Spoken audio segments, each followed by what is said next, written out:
All right, meet Jerome Jarre. He has 8 million followers on Vine, over 1 million friends on Snapchat, according to The New Yorker. Last year, he ran an experiment with a friend. What would happen if he just asked his 1 million Snapchat followers to meet him in Union Square? Within 16 minutes of the message being sent, it had been viewed 142,000 times, according to the video. And then this is what happened when Jerome made his way to Union Square. A group of what looked like hundreds of teenagers, boys and girls, who trekked to downtown Manhattan just because their digital media superstar asked them to. Joining me now to look at the rapidly changing media landscape, Bridget Carey, senior editor at CNET, Teddy Goff, founding partner of Precision Strategies. He led Obama's digital strategy team in 2012. So I'll start with you about this. I mean, this seems to me just smart, right? This choice to bring in YouTube folks is dealing with the reality of the fact that audiences are balkanized. There's millions of people who are not going to watch the State of the Union on the big networks, who don't even have televisions or don't even think of like turning on a TV to watch a live event, and this is a way to get to them. Yeah, well, you know, first of all, you put the national conversation in the hands of the, you know, so-called respected journalists, and what you get is a, you know, 2-week, you know, paroxysm about a disease that one person had that's less dangerous than the flu. So, you know, I don't know that these people have really earned the right to, you know, to have single-handed control over the national conversation. Well, we didn't eat cereal out of a bathtub. Didn't eat, well, not on camera. You know, I think that's probably the only difference there. You know, I think what you're saying is exactly right. Obviously, especially young people, but increasingly old people are unfortunately watching TV a little bit less, as you, you know, may know.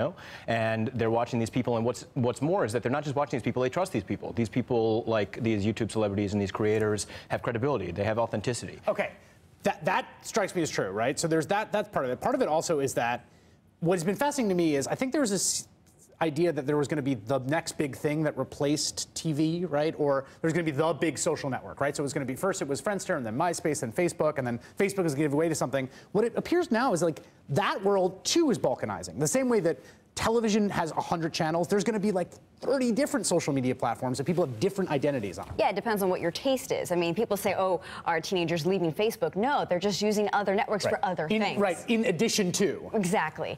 You know, in the past, the president always has wanted to reach out to young people. It used to be go to MTV for that, and now it's just go straight to YouTube. And people thought, I remember Bill Clinton answering Boxers or Briefs in 1992 at an MTV town hall, and people saying, like, this is beneath the dignity of the office, basically, which it kind of was. But you have to reach people where they go, and it's clear that this administration has been going right with social media and bypassing the press because of the tools that technology allows it to have. Okay, first I want to show, this was my attempt, this is my old man attempt at a Snapchat. Okay. Can we hold this up? Here, this is 35-year-old dad, Chris Hayes, trying to, there we are. That's, hey, impressive. There we are. That's me, basically, there I am. Then I'm talking and you can't hear me. Like, literally, I felt like really ancient trying to make one of these Snapchat stories. But here's my question to you, Teddy. Audiences are breaking up. Platforms are breaking up. There's still only one president. And it seems to me that in some ways that makes the president more powerful, right? At one level, people say, well, it's harder for him to get his message out. At the other level, there's more competition between media. And the president could be like, I'm going to bring in these people who I'm not that scared of, frankly. They might ask me good questions, but they don't hold any power over me. And I can pick and choose who I get to talk to. I don't have to talk to anyone in the way that I might used to 40 years ago. And that actually makes the president more powerful and the press less powerful. I think yes and no. I think there's still a bully pulpit, but I think it's changing, and it's changed. I mean, I think clearly it's the case that it's extremely difficult, and maybe it'll never happen again, that 100 million people tune into a State of the Union or tune into any kind of presidential address. At the same time, you have this ability to develop actual relationships, largely via the internet, with your YouTube stars and also your everyday Facebook user and Twitter user who's got an enormous amount of influence over their friends, which may only be 100 in number, but that's important. And so I think, you know, while there's not that same ability to kind of direct the national attention and just dominate coverage because people aren't even listening to coverage in the same kinds of ways and on the same kinds of timeframes, they have this new ability to actually, you know, reach into people's lives and reach into people's actual networks and influence the conversation that way. So it's different. You know, it's still powerful, but it's very different. Is Facebook worried about the fact that there are, you know, in that video that I showed before, I was sort of amazed to see all these 16-year-olds being like, I have a Facebook account, but I never use it. Are they terrified of that? Are they worried that they're going to become MySpace eventually? Facebook is constantly trying to copy things off of Snapchat just to go after that demographic, to still stay fresh. There's so many different spin-off Facebook apps that do the same thing, have a disappearing message and be cute when you message your friends in just short little bursts. There's talk that maybe Snapchat will be a new way to present the news in stories. Snapchat is actually, if I'm not mistaken, is now hiring journalists, right? I saw it. That's what the buzz has been. Yeah, that they're going to actually hire journalists themselves. And when I had to say, like, when I saw that Jerome Jarre video, and it was like, oh, I have 1 million people. I talked to 162,000 people in 60 minutes. Like, that's a lot of people. Everyone's always after the younger generation, and now you have proof that this is something that reaches them.